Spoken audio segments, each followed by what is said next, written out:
যদি আপনি ভারতবর্ষের নাগরিক হয়ে থাকেন তাহলে তো আপনাদের কাছে একটা ভ্যালিড রেশন কার্ড রয়েছে। তো সে আপনাদের কাছে SPHH, আপনাদের কাছে PHH, RKSY1 অথবা RKSY2 অর্থাৎ যে কোনো ক্যাটাগরির রেশন কার্ড আপনাদের কাছে থাকুক না কেন, কেন্দ্র সরকারের তরফ থেকে সমস্ত রেশন কার্ডধারীদের জন্যে বড় খবর।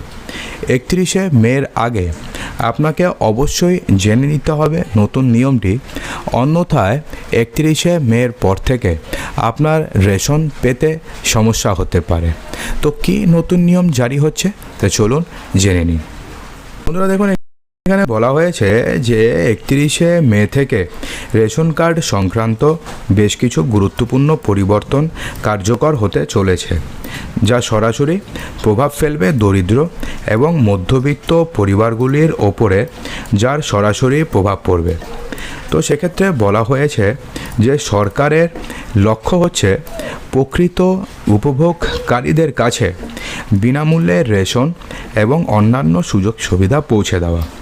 বর্তমানে অনেক অযোগ্য ব্যক্তি রয়েছেন যাদের রেশন কার্ডের দরকারই নেই, যাদের বাড়িতে সবাই চাকরি করে, অথবা ধরুন বাড়িতে 2জন কিংবা 3জন মানুষ রয়েছে, সবাই চাকরি করে, অথবা ধরুন সবাই বড় মাপের ব্যবসা করে, তবুও তারা রেশনের চাল নেয়, রেশনের ডাল নেয়, তারা কিন্তু বাড়িতে সেটা খায় না, সেটাকে তারা বিক্রি করে দেয়। তো যা প্রকৃত দরিদ্রদের জন্য সমস্যার সৃষ্টি করছে। এই পরিবর্তনের মূল উদ্দেশ্য কী তাহলে? এই পরিবর্তনের মূল উদ্দেশ্য হচ্ছে যারা অযোগ্য ব্যক্তি রয়েছে তাদের চিহ্নিত করে তাদের নাম বাদ দেওয়া।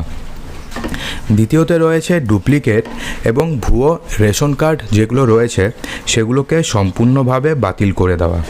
3 নম্বর যেটা রয়েছে সেটা হচ্ছে ডিজিটাল যাচাইয়ের মাধ্যমে স্বচ্ছতা আনা, অর্থাৎ স্বচ্ছতা আনা হবে ডিজিটাল যাচাইকরণের মাধ্যমে।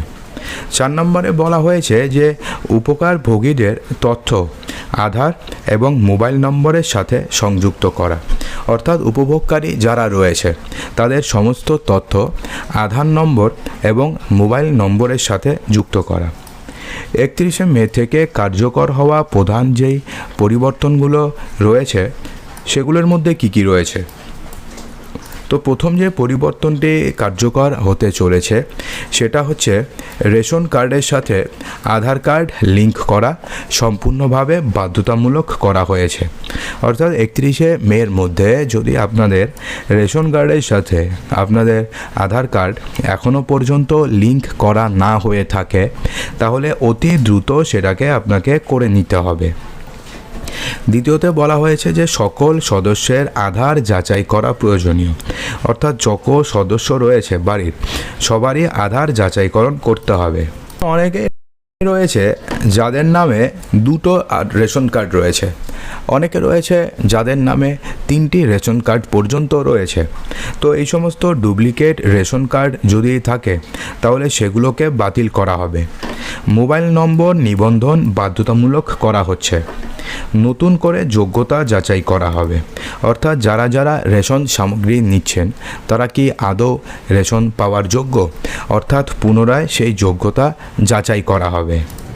নিয়মগুলি যখন কার্যকর হবে তখন লক্ষ লক্ষ যেই অযোগ্য কার্ড রয়েছে সেই সমস্ত কার্ডগুলো বাতিল হতে পারে এবং যোগ্য পরিবারগুলো, অর্থাৎ যাদের সত্যি রেশনের প্রয়োজন রয়েছে, তারা আরও সুবিধা পেতে পারে।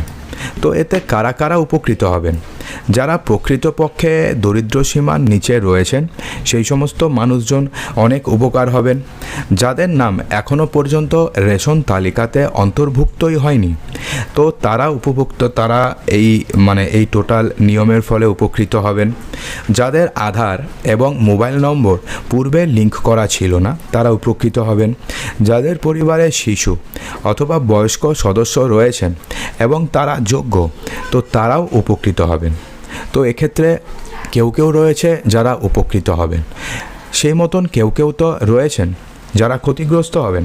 তো কারা ক্ষতিগ্রস্ত হবেন? ধরুন যাদের কাছে ভুয়ো রেশন কার্ড রয়েছে তারা ক্ষতিগ্রস্ত হবে। যারা একাধিক কার্ড ব্যবহার করছেন, এটা কিন্তু প্রচুর রয়েছে, পশ্চিমবঙ্গে প্রচুর মানুষ রয়েছে যাদের একজনের নামে 2টো, কারোর নামে 3টি পর্যন্ত রেশন কার্ড রয়েছে। তো তারা ক্ষতিগ্রস্ত হতে পারেন। যারা অযোগ্য হয়েও সুবিধা নিচ্ছেন তারা ক্ষতিগ্রস্ত হতে পারেন, এবং যাদের আধার কার্ডের সাথে যাদের রেশন কার্ড লিঙ্ক করা নেই তারা ক্ষতিগ্রস্ত হতে পারেন। তো সেক্ষেত্রে আপনাদের যদি এখনও পর্যন্ত আপনাদের আধার কার্ডের সাথে আপনাদের রেশন কার্ডে যদি লিঙ্ক করা না থাকে তাহলে অতি দ্রুত অর্থাৎ 31শে মের মধ্যে আপনাকে এই প্রক্রিয়াটি সম্পূর্ণ করতে হবে। তো সেক্ষেত্রে যদি আপনি 31শে মের মধ্যে এই প্রক্রিয়াটি সম্পূর্ণ না করেন তাহলে সেক্ষেত্রে 31শে মের পরে আপনাদের রেশন কার্ড বাতিল হতে পারে। তো বন্ধুরা, আশা করব যে ভিডিওটিতে আপনাদের সমস্ত কিছু সঠিকভাবে বোঝাতে পেরেছি। যদি ভালো লেগে থাকে তো লাইক করবেন, বন্ধুদের মাঝে প্রচুর শেয়ার করবেন এবং চ্যানেলটিকে সাবস্ক্রাইব অবশ্যই করবেন। তো দেখা হচ্ছে আমাদের আগামী ভিডিওতে আরও কিছু ইম্পর্টেন্ট নিউজ নিয়ে। ততক্ষণের জন্যে ভালো থাকবেন, সুস্থ থাকবেন।